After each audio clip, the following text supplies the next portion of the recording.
আজকে আমরা 9 জন পিকনিক করছি। আসলে দেখতেই পাচ্ছেন সুন্দরভাবে কালা ঘোনা রান্না করলেন আমাদের শহীদুল মামা।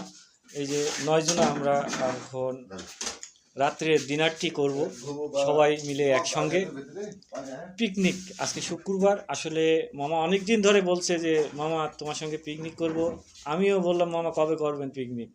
আচ্ছা তিনি বললো শুক্রবারে। আচ্ছা আমি বললাম আচ্ছা ঠিক আছে, রাত্রে আমাকে দেখেন। আসলে তিনি ফোন দিয়েছেন, দিয়ে আমাকে নিয়ে এসে দেখতেই পারছেন এই যে রান্না অলরেডি কমপ্লিট।